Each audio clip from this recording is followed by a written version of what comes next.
what that means. No one knows what it means, but it's provocative. No, it's not. It's Gets gross. the people going. Well, Hector, here's the game plan. You're gonna bring us 2 absolute martinis. You know how I like them, straight up. And then precisely 7½ minutes after that, you're gonna bring us 2 more. Then 2 more after that every 5 minutes until one of us passes the fuck out.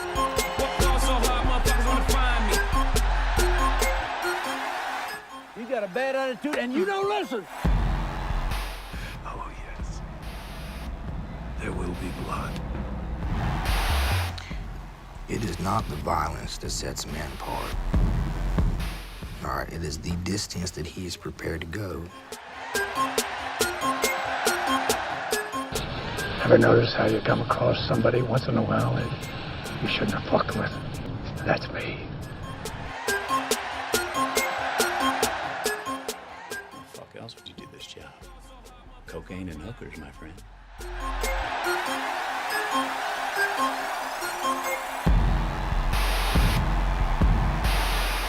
Welcome to the Max Ordinate podcast.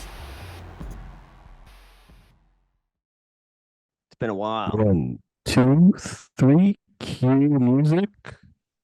Cue the music. Good morning, Max Ordinate Nation.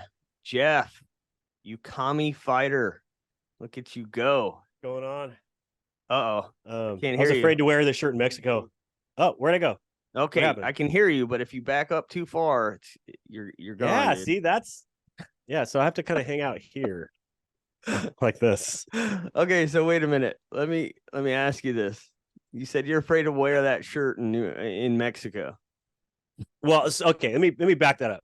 I was afraid to take anything to Mexico, and I was like, are they gonna put me in jail for stupid shit? I don't know. I don't go to Mexico, so I didn't know what I was allowed to do and not do. I overthought the whole trip. I didn't bring ibuprofen with me because I thought I'd get locked up. Turns out they x-rayed our luggage, and they did this the whole time while they were x-raying our luggage. They didn't give a fuck. Yes, dude. Yes. So I mean, you went to Mexico to get a stem cell procedure for your body, right? Initially, I thought it was just for your back, but neck, hand, right? Now, I don't know much about the stem cells other than it's supposed to be like this stuff out of an umbilical cord that can like make babies' body parts grow back when they're in the womb if they get damaged. So it's like a miracle thing for people and like helps regenerate. That's about the extent of what I know. But I also expected that you would just go down there, get the anal probe, and then come back and you're 100%. But it has not been the case. No. It has not. So I went down there, butt chugged a bunch of stem cells, and let me tell you. So we all have stem cells. How big was the funnel? My stem cells it was pretty big. But like my stem cells are 47 years old. Like my building blocks to repair me are 47 years old. I went down and got, umbilical cord aged stem cells. They do stem cells in the US. It's not some fucking weird thing. It's just, I went to the only place in the world where they'll actually inject stem cells directly into my spine. So I got stem cells in 2 spots in my lower lumbar, all under, like it was a full surgical procedure. Lower lumbar, cervical, my facet joints, either side of my spine, my 2 SI joints, either side of my sacrum, my hand, which I still can't close, and my elbow. And then I got 70 million via IV. So the ones in the IV are just going through my whole body, finding shit that's fucked up and just trying to fix it. So imagine how was it injuring getting yourself injected next to your scrotum. So they offer that. So there's guys that go down there just to get fucking stem cells in their dick. And I got to tell you, bro, like, what is the purpose of this?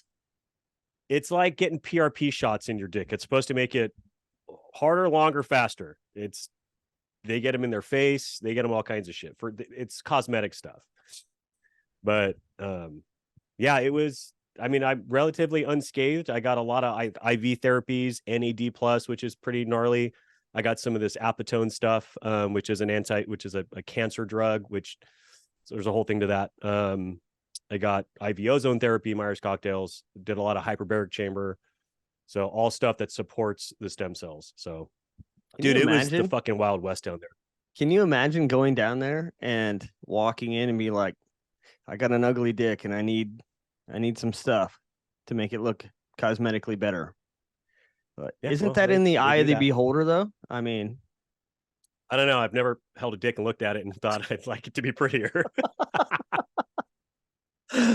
okay, so you sent But- me pictures while you were down there of like, this is the building.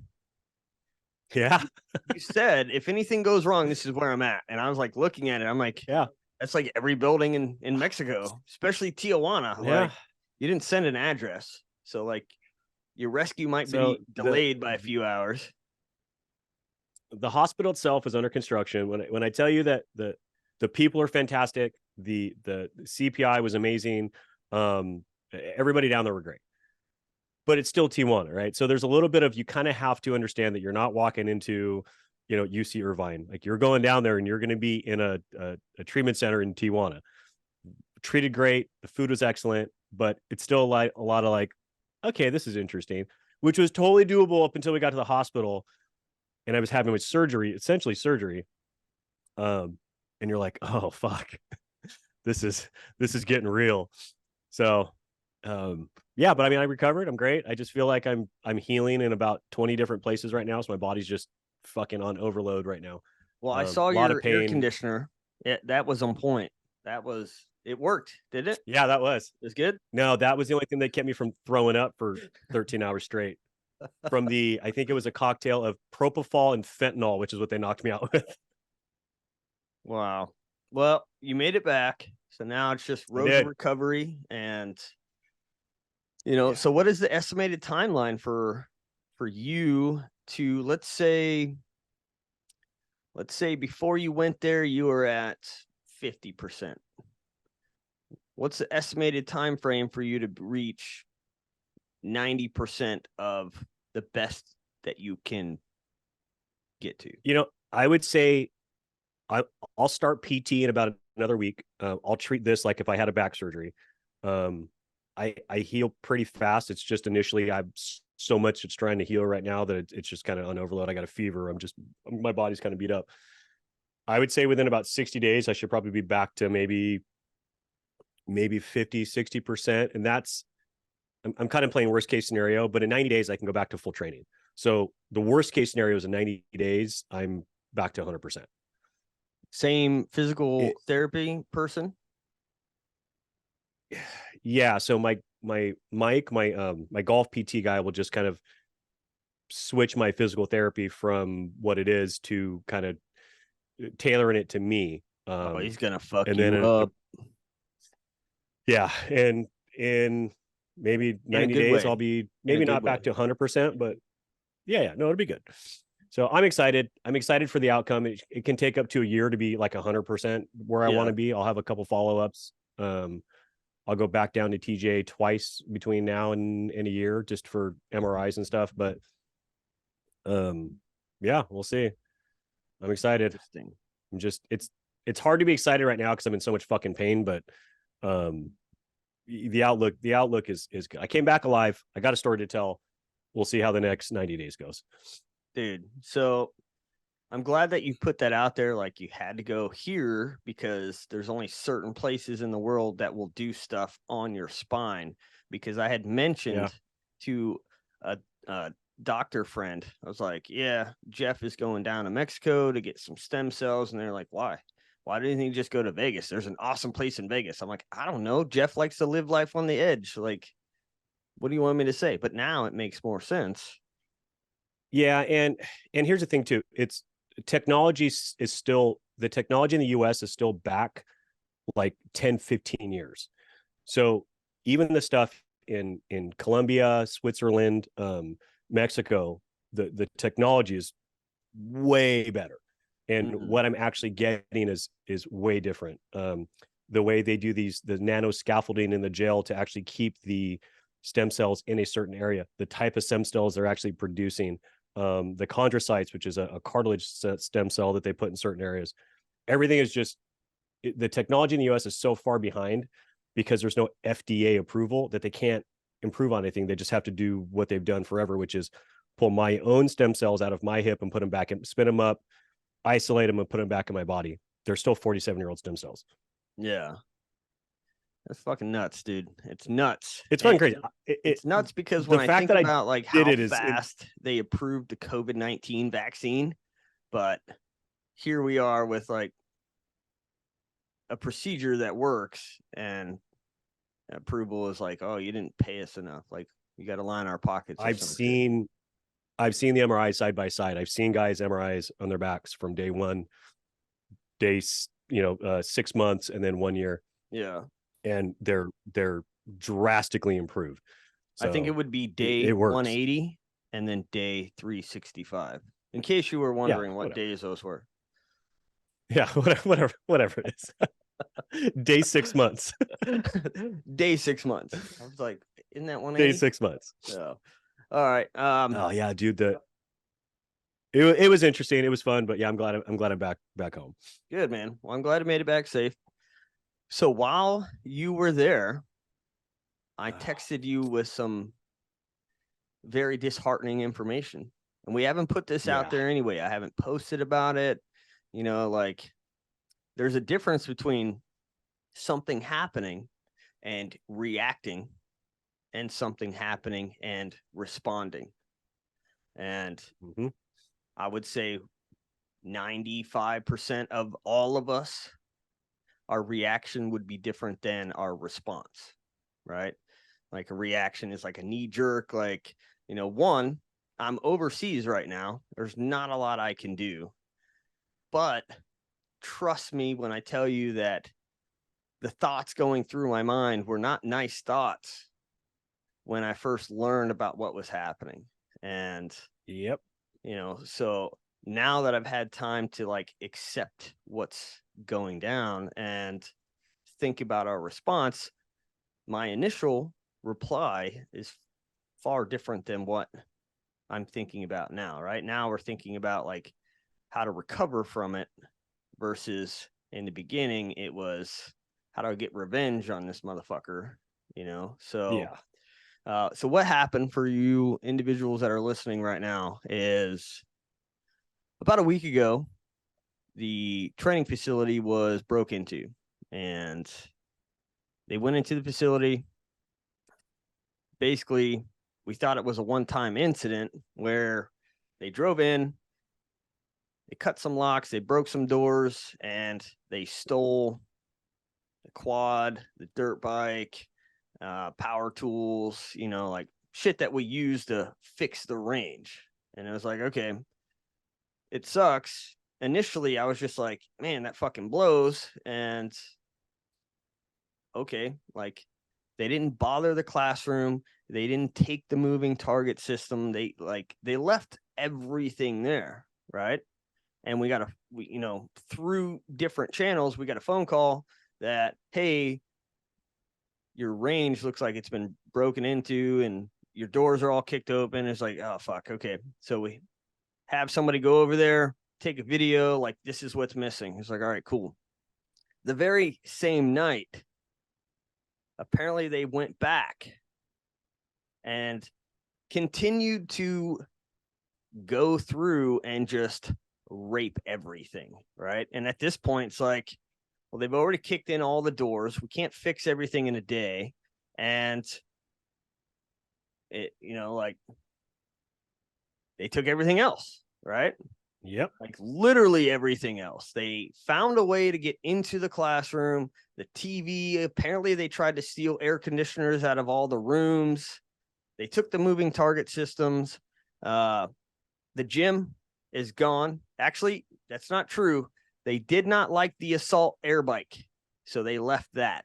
But they took all the squat racks. They took everything, dude. Everything is gone, right? The only thing they didn't take was, we have, over the past 10 years, accumulated a lot of fucking steel targets, and they didn't take those, right? But I don't think it's for lack of want. I think each trip was kind of focused in on taking something different. Yeah. So get another phone call. Actually, a different friend of mine was going out there to check on the location, and he gets there and he's like, "Hey, wasn't Nick just here?" I'm like, "Yeah." And he's like, "Did he take the mover?" I was like, "No, he just locked everything up and tried to secure everything as best he could." He's like, "Okay, they must have come back because everything's gone now." And I'm like, "Fuck."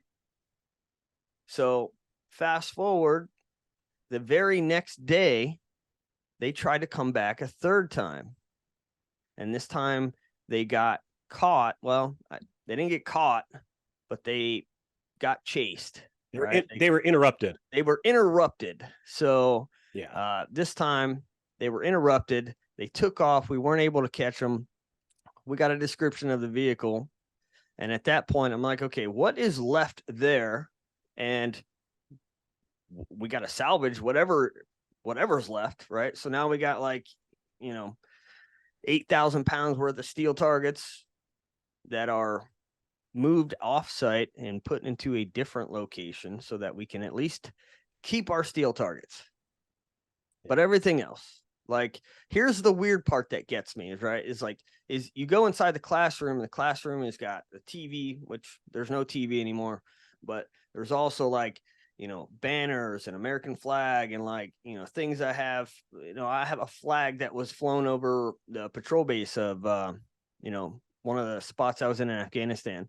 I have challenge coins. I have all this memorabilia from different classes. So they didn't take any of that, except there's one plaque that was given to me after I completed one of the special forces training packages. They took this fucking plaque with my name on it. Jesus fucking Christ. Why would you take that? Out of all things, you take the one plaque that's got my name on it. I don't understand. So that's currently where we're at right now, is trying to figure out one, how do we make the site more secure? And where do we start with this rebuild? We're never going to see that shit again. Doubtful. I mean, I've had shit stolen in the past, and you don't get it back. No. Funny story about the dirt bike though. Betsy, which is that dirt bike, has been stolen once before. So as long as it's in the system, eventually shit like that, especially out there in Tweakerville, it's got a possibility of getting recovered and traced back. But for the most part, everything's gone. I mean, what the fuck? What are they going to do with the mover? Right? They don't even know what the fuck that mover is. That's why they didn't take it on the first day. Because if they would have known what they were taking, dude, that mover is far more valuable than anything else they took. Yeah. And so it sucks. And you being stuck overseas, I'm in fucking Mexico, there's nothing I can do about it, which, to be fair, is probably a good thing neither one of us were there, because we would have just posted up for the next 3 days and it would have ended differently. So honestly, as much as I've cooled off, I still would have preferred that ending better. Yeah, no, true. I just, where do we start? We have to secure the facility first, right? We got to figure out what that looks like. And we have to come up with a game plan. I've got a handful of ideas. I talked to my security consult guys that work for me, and they've got some ideas on I want to say early warning systems, but different types of camera systems, alert systems, and we can kind of start there, but we got to get the place fenced in better and secured. Yeah. That's all there is to it. Definitely got to work on that, right? A far better, a harder access ability is needed. The challenging part was right now, there's not 100% power all the time. So your cameras, your Wi-Fi, all of those things take a power source. So that's the next area, is okay, we have to develop a power source that's allowing us to have these security systems in play, right? Dude, I mean, the way that they went through some of these locks though, they found ways to just bypass locks and still break into the fucking buildings and storage containers. Yeah. Like when I asked, I'm like, how did they get into the storage container? There's this lock on there that is supposed to be damn near impenetrable. Apparently they didn't even fuck with the lock. They popped the bolts out of the storage container and were able to just bypass the lock altogether. The lock is still on there. Interesting. I'm So these aren't just local idiots. These are guys that have done this for a living their whole fucking life. They're still idiots, but yeah, they know what the fuck they're doing for sure. You know, so well, now we got to go back, reassess, rebuild, right? You know, on one hand, they took a lot of shit that is important to us. On the other, they also took a lot of shit that, you know, I kind of appreciate them taking, because now we don't have to get rid of it. It's kind of, you know, it's a win-win. You know, but looking at ways of like, you know, and you think about total value of what they took, you know, generators, quads, ATVs, power tools. I mean, we're probably $50,000-$60,000, you know, out right now. And yeah, easily, you know, thinking about like, how can we generate that money to replace what we're missing?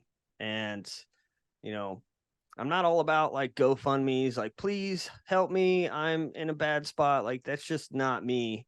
And I don't know if I could ever find myself doing that. I might be living on the streets before I could, you know, press a button on a please help me fucking internet page.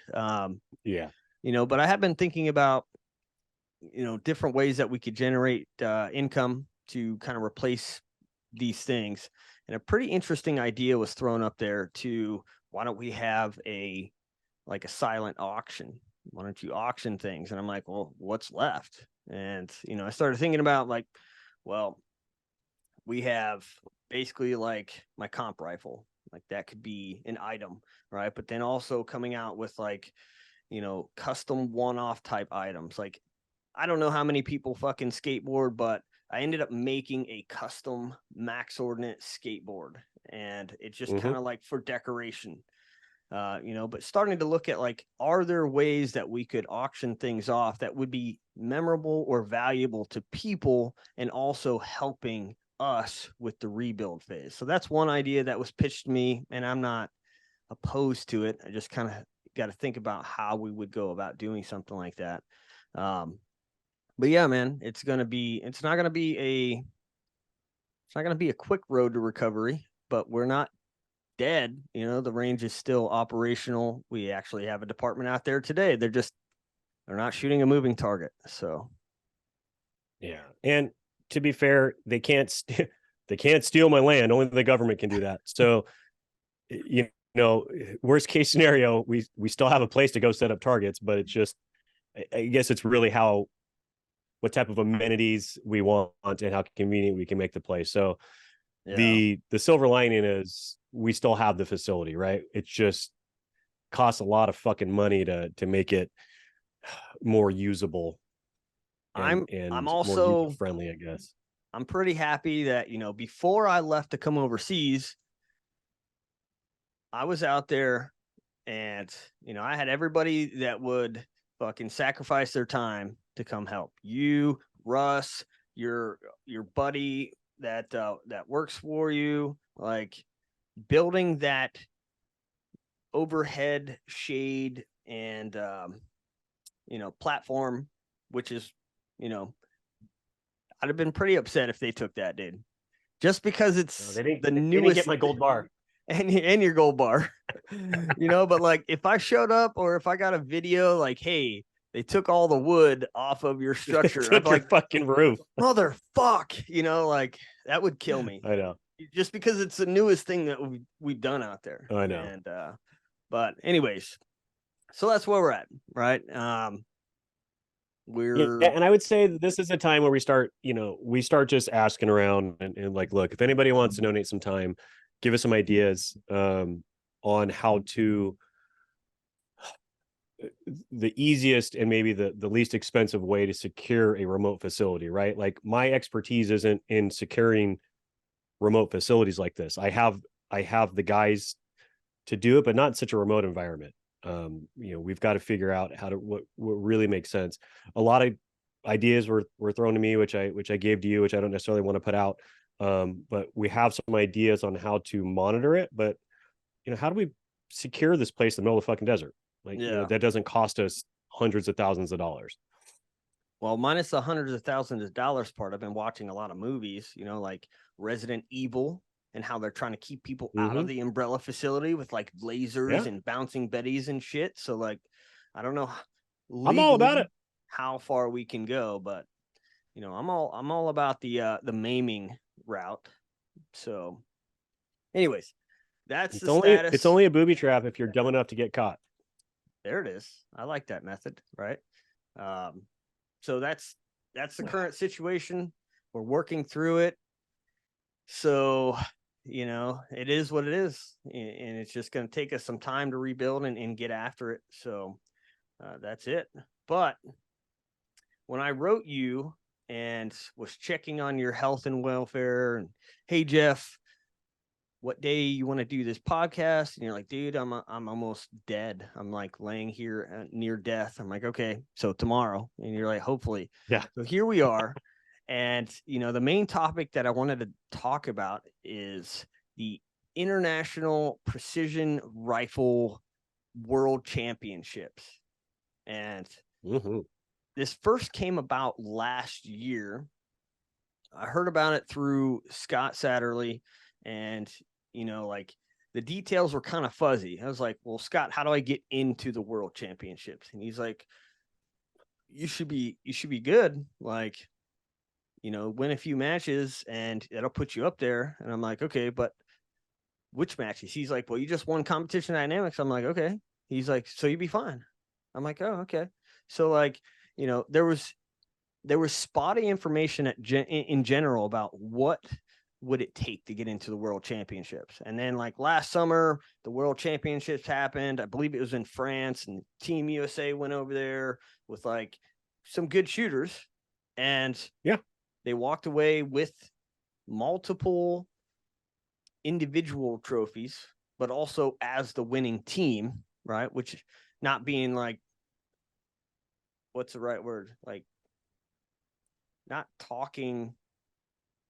boasting about ourselves, but I do believe that we're at the forefront of this game. It doesn't mean that other countries can't catch up. It just means I feel like we're at the tip of the spear right now. So I would expect 100%. nothing less. So I started to look into the World Championships and what that organization is and how do you get selected. I felt like it was a little janky last year about how you got selected, maybe a little bit more of a good old boy network, and then how does it compare to other things that we are familiar with that have a championship? Like you look at the NFL, you got the playoffs, right? So first you have to qualify for the playoffs. They don't take the shittiest teams and say, go and try to win yourself a Super Bowl, right? You have to achieve a certain, status to get into the playoffs, and then you compete against each other. Obviously, precision rifle is a little bit different where you don't have such head-to-head matchups, but could you not have the same thing, Jeff? Yeah, I mean, I think you could. I think the problem is getting like a universal, even in PRS matches, it's not like there's just one organization that puts these on. So how do you get one governing body to rank and to select these matches? I mean, I guess just it's logistics of who's putting it on. I don't have much information. I looked and I couldn't really find how you even get in. So I did get the website. I pulled it up so that we could look at it and kind of go through. And it's still that same thing though, where like you have to fill out a form, you send it into the governing body, and they look at you and what your match performances are, and then they look at the next guy. But it's still an individual saying, I like this guy versus Yeah. I like that guy, right? And it's like, okay, what if you have, you know, they only take 6 people on the open division.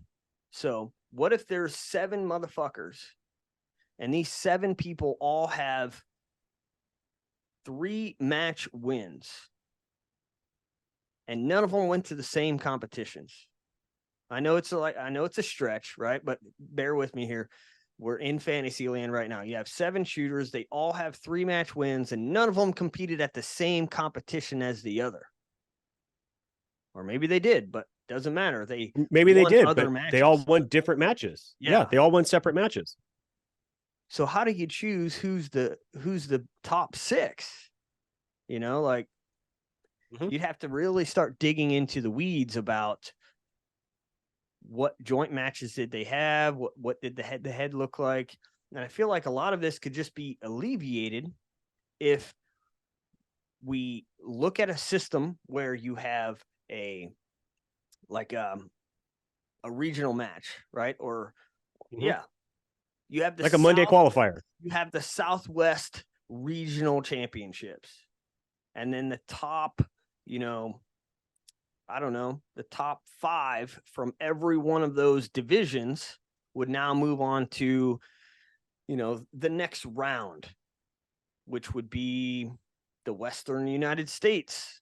And then you take the top 5 from there, and now you're in the nationals, right? But isn't that the way? That to me sounds like it's 3 competitions. And if you're serious about being on Team USA, you're going to be at these competitions, right? Yeah. But it also allows for the entire country to be involved right now. And I'll show you the website, but everything is based off of precision rifle series. They're no longer accepting in NRL fucking stuff, or, you know, they have certain parameters of like the match style that they want you to be at. So yeah, but if you don't shoot PRS, you're shooting a bunch of NRL stuff. It doesn't count. Well, that's the other thing, is like, how many PRS matches are on the West Coast of the United States? There's not a lot of matches. Very many. So if it's a East Coast dominated league, so again, you're in this situation where you have an entire country, but 95% of your competitions are on the East Coast. So it's like, okay, that's where I think, one, we should have head-to-head, right? Or specific competitions, so that there is no like, well, I like Jeff and I like Tyler, but Jeff has got 5 votes and Tyler's only got 4 because he's sometimes a dick, you know, like. Well, and I think unless the governing body gets bigger and more structured, it's always going to be like that. It's going to be, I'm going to create this world championship, and I just want who I feel is the best of the best. And because it's just me and 6 other dudes get to pick, like, who cares? Who's going to tell us how to do it otherwise? Yeah. So, and until that organization gets bigger and more governed, as far as maybe more structured, that's just how it's going to be. Yeah. And I'm trying to share my screen here. Let me see. But imagine what a series, like the World Championship, you know, like anything that you do that involves the Olympics. There's a regional, a divisional, this is a national level competition. And I know in the notes that I sent you, I had referenced like IDPA and 3-gun nationals. I still don't understand the 3-gun nationals, just because, like, it seems like every other month they're having nationals in Vegas or some shit. And it's like, we just had nationals. What are we doing? Yeah, I've never shot 3-gun. I've only ever shot IDPA. Probably the last time I shot 3-gun was about 25 years ago. So I couldn't tell you anything about it. That's because you're old. Because I'm old. Although, like, now, sometimes I reference things with some of the Marines here. I'm like, yeah, like back you're the old 2005, and they're like 2005. I'm like, damn, that was a long time ago. So I feel you. So here we are. I'm going to share my screen, kind of show you what is up. Can you see the website? Yep. All right. So this is basically precisionrifle.org, and you can see at the top left, International Precision Rifle Federation, right? And Looks official. 5 continents, 25 countries, 30 athletes per country, 750 championship competitors, right? And you can go through here, see all the different countries, right? And like you get to the bottom, and there's USPRA, Precision Rifle Association, and Sean Murphy works for Night Force. It looks like he's a representative. Mm-hmm. So you could go through here and you dig through all that stuff. But, you know, I already went through and selected the different web pages. Here is the 2024 World Championships. It's going to happen in the United States, Grand Junction, Colorado, right? Oh, yeah. So September 2024 World Championships, Colorado, Cameo Shooting Center. It should be a good time. And, you know, that place is a hell of a facility. It's interesting. I wouldn't say it's like the top facility that I've ever shot at, but it's a nice one. And I think it'll be great for hosting something like that because it'll photograph well.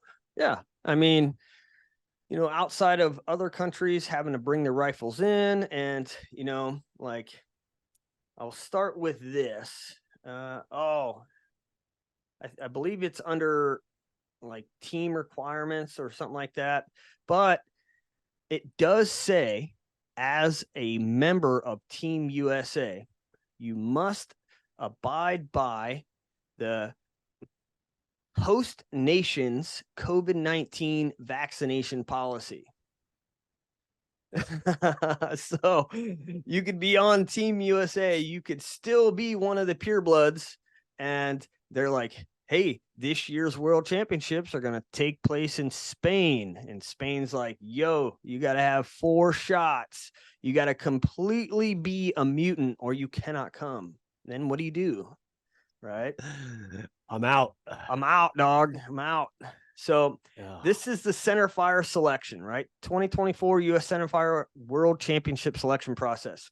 Each applicant submits their top 6 match finishes from either 2022 or 2023 PRS 2-day national matches. So now it is only PRS matches. A minimum of 3 of your 6 matches must come from 2023. Got it? That's understandable. Okay. And at least one of those matches must be an Armageddon Gear Cup qualifying match. All right. You do not have to be a member of AG Cup, but one of your matches must come from the AG Cup, which I understand why, because those matches draw the best competitors, right? So I can understand that. Not an issue. Come down. Okay. Submit your scores. The winner of a match receives 100 points, and the rest of the competitors receive points relative to their overall placement, plus your score in the match. So the way that they wrote it is kind of weird, but if you got 90% of the winning person's hit percentage, and then you finished 20th out of 100, so your placement was 80%, you basically add those together, divide by 2, and it comes out to your score for that match is an 85. Okay, cool. So that's how they're evaluating you on your entry form, is what is your match score for each one of these, right? Based off of that format. You come down here, 1-day matches do not qualify, and the actual Armageddon Cup doesn't qualify either. So you can look. I mean, you can go through all of this. I'm not going to read every single part of it, but they have different divisions. They have the open, they have the limited, they have the factory. So, I mean, there it is. Factory, ladies, seniors, juniors, military, law enforcement. These are all different slots and different divisions. So there is information out there. So you can go on this website and you can look at what it takes to get to the World Championships. My only beef is I just wish it was a little more structured in a way where you go to a competition and it is a divisional match, and then it's a regional match, and then it's a national match, right? And then Well, it also makes it tough because now you just have to chase PRS matches, which means we're gonna have to spend all our time in the Midwest. yeah, Midwest, East Coast, right? So this is what Team USA looked like last year, and this is the USPRA.com website.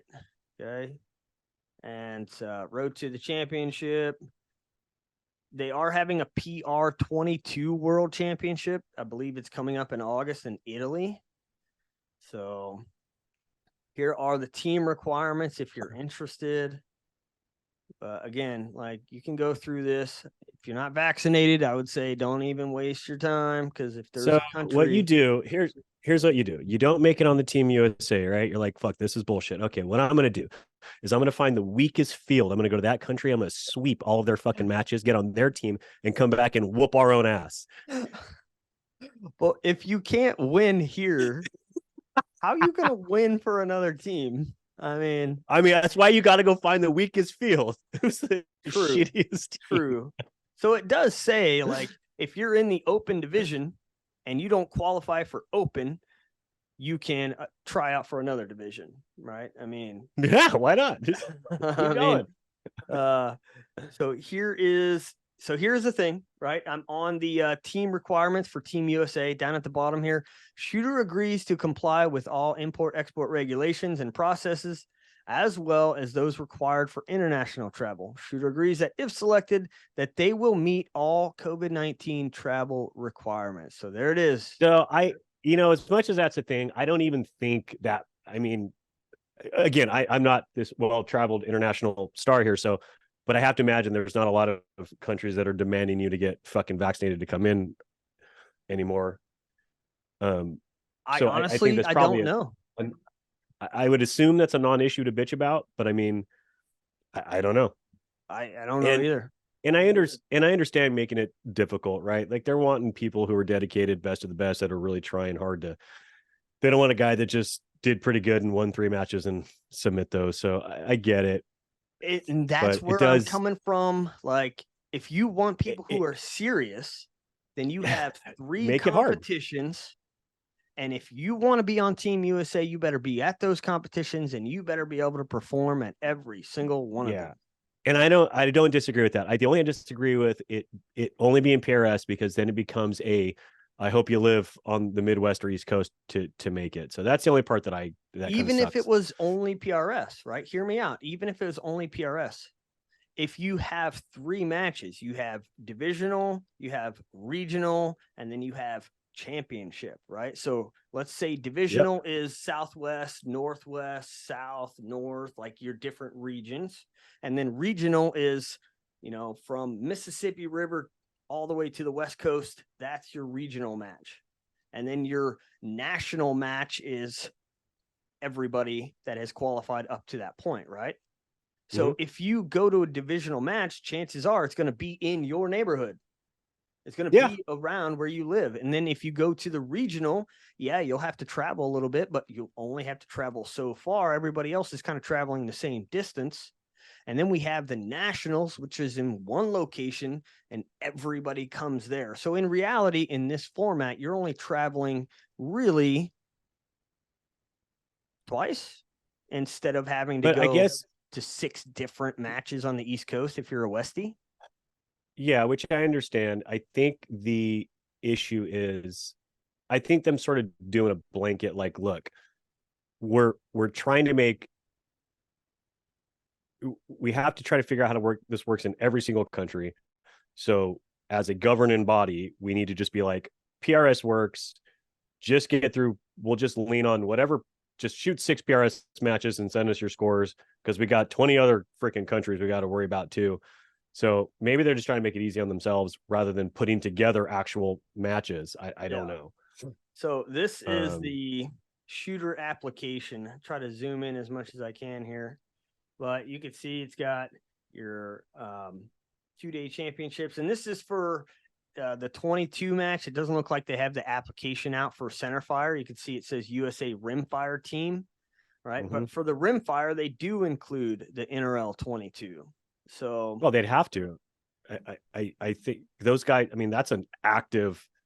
I think NRL 22 is probably the most active rimfire matches, unless I'm mistaken. no.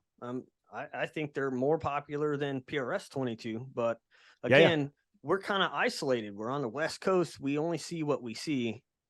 We don't really know what's going on the East Coast. Big country, a lot of stuff going on.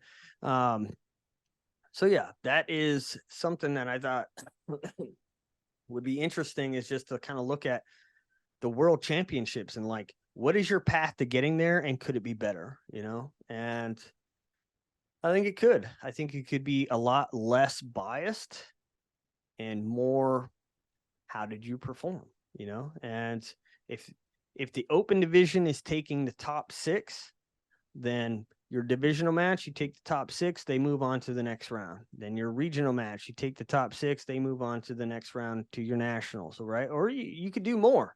It just depends on how many competitors you want there, right? Maybe you take the top 10 from each one, just because at any given time, somebody could make a mistake and that could cost them, right? And they had a bad match, or they had a bad stage and it drove them down to 9th place, but they're one of the better shooters in the country. So now you take the top 10 from each section and you push them over.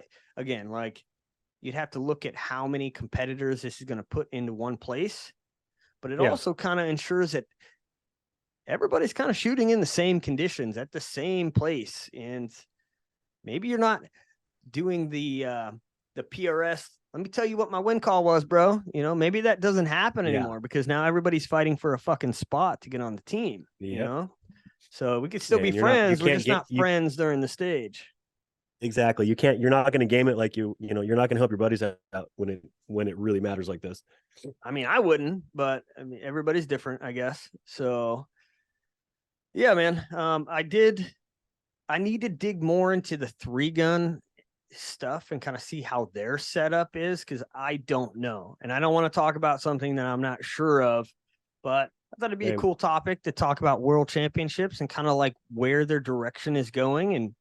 And if you had any desire to get on that team, I'd say start looking into how you can improve, what the requirements are, and maybe what division you need to be shooting. If you're not the best open shooter, you might want to look into maybe the ladies division, although some ladies out there that'll whip some dudes' asses, so it might not be very beneficial for you to change your gender these days.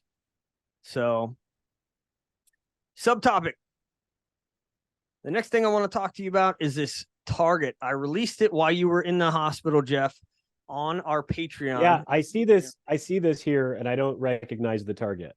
I was trying to come up with something that would stand out, and then for whatever reason, I was thinking about grenadiers, like launching grenades across the battlefield.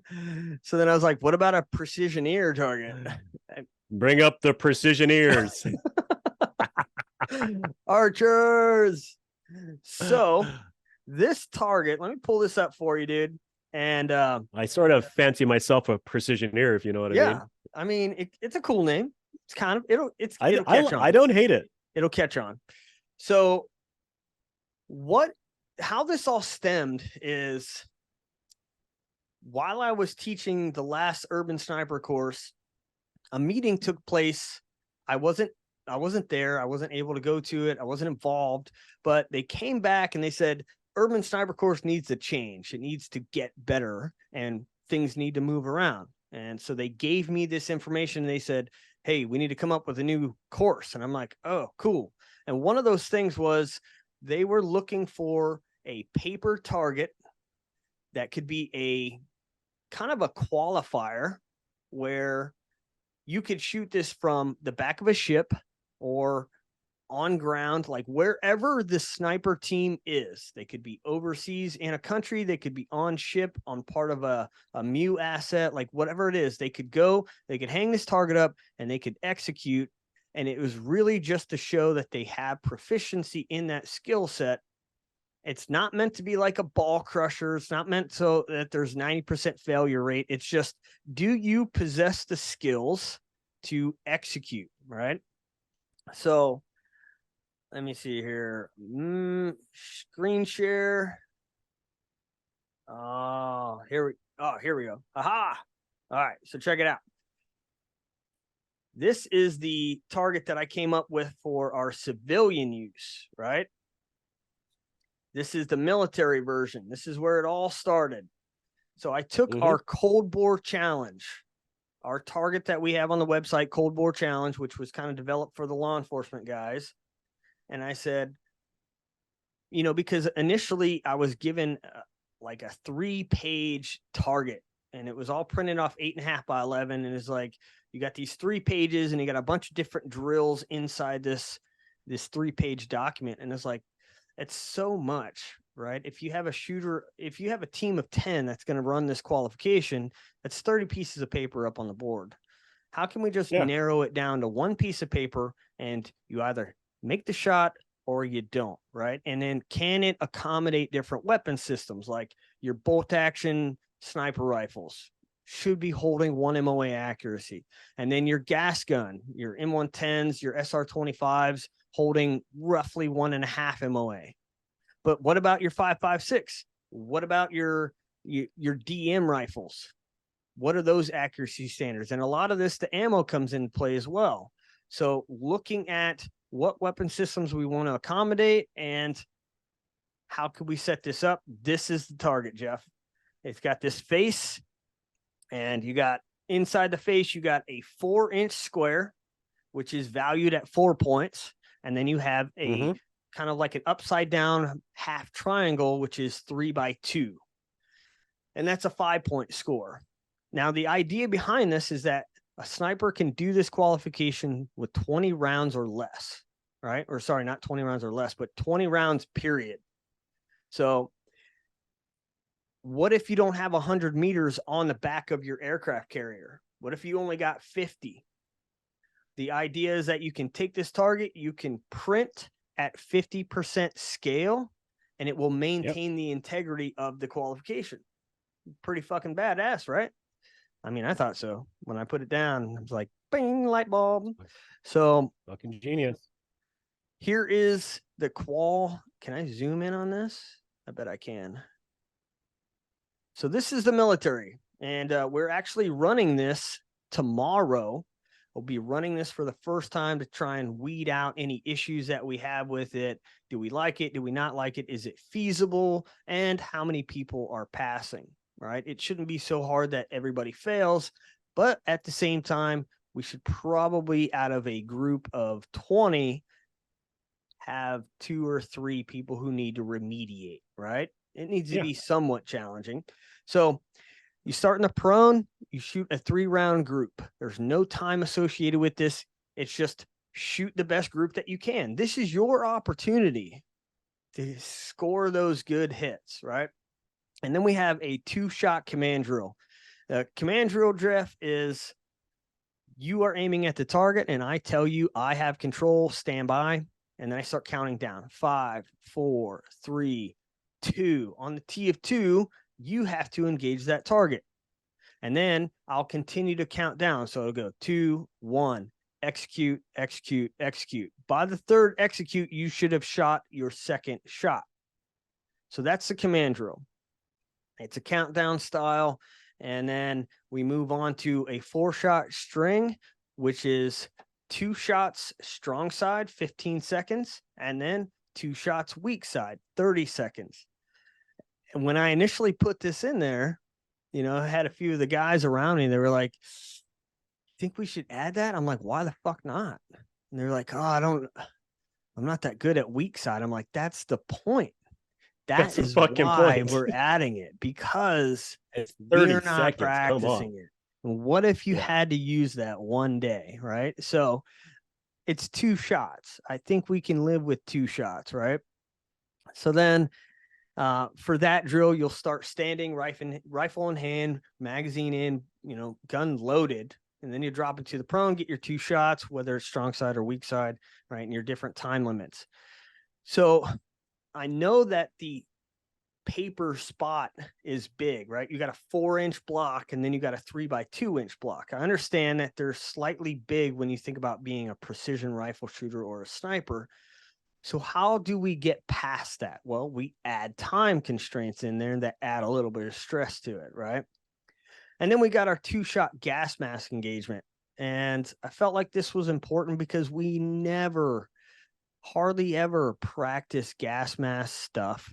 And it's not forced on them. It's kind of like, oh, this unit does it, but this unit hasn't done it, right? So now we formalize it and make it a little more have to, right? And it's, if you haven't shot with your gas mask before, it's a completely different experience where you're sitting there and like your head's cocked sideways and you're like, I can't see through the scope, like it's an experience. So 2 shots, gas mask, and then we get onto the tripod. And you got 3 shots each from high, which means your tripod is set up in the position that you want it. Your rifle's on the tripod, you're aimed in at your target, time starts, boom, you have 30 seconds to engage with 3 shots, right? And then your medium position, which is like your kneeling. It could be a high kneeling, a low kneeling, and then you have your low, which is a seated position or what have you, right? So we've actually included heights that a shooter will have to clear. So we're not just practicing positions, but we're practicing you have to clear this certain height, right? Then we got our 4-shot mag change drill, which is shoot 2, mag change, shoot 2, 20 seconds.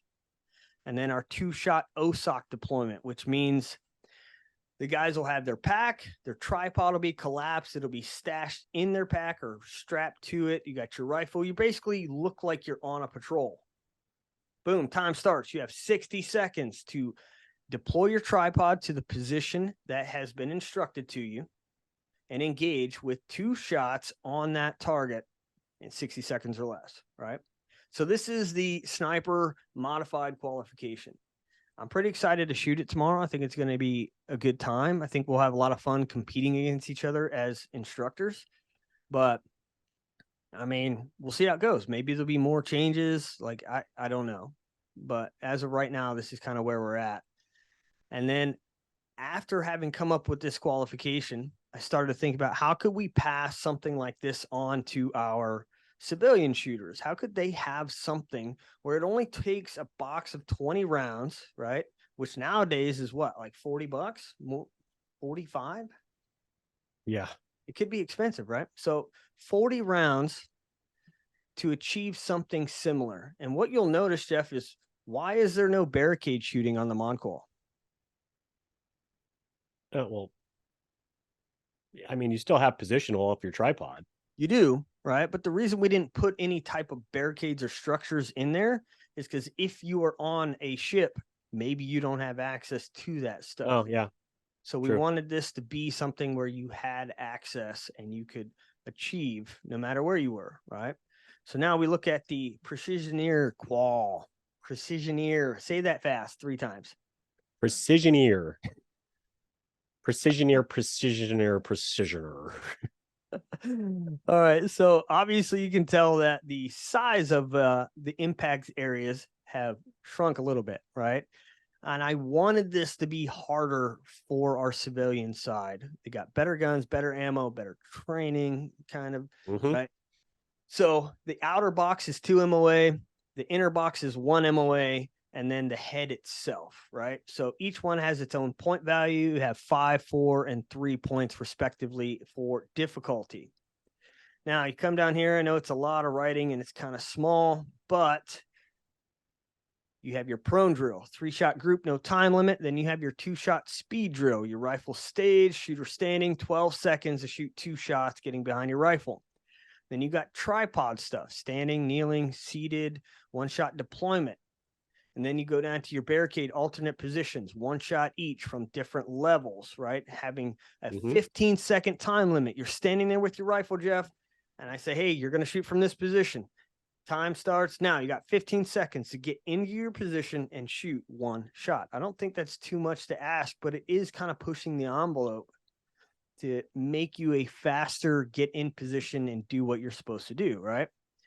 And then you it is, because we've seen guys and no matter what time limit you give them, they're not breaking a minute sometimes. So I think pushing, some of the civilian portion of it, again, better gear, better training, 15 seconds isn't a lot to ask.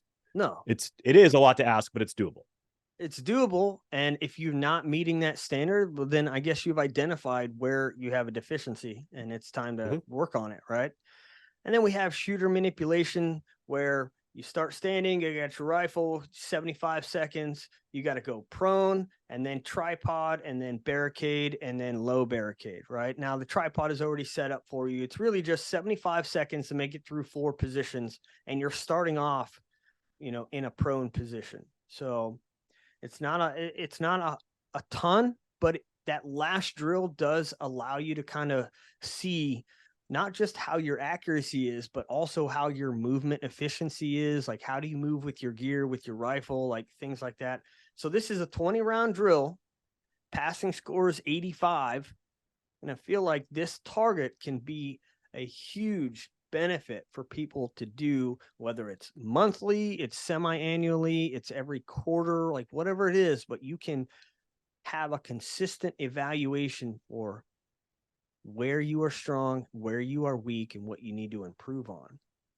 So what do you think? You ready to do it?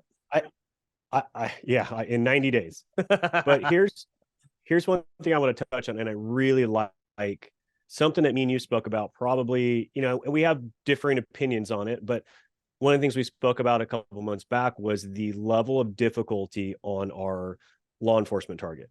And one of the things that my old sniper lead brought up was like, hey, when it comes to just a qual for a unit, right? Here's a, can you shoot this? Are you proficient? I really like that SMOD qual. It's like, hey, look, this isn't meant to bust your balls. This is, can you qual? Can you make the shoot in these conditions? Yeah. Whatever it is, on a deployment or something. So I really like that you've incorporated that into that training. So I'm a huge fan of. It's still it's not a fucking layup, but it's realistic. Mm-hmm.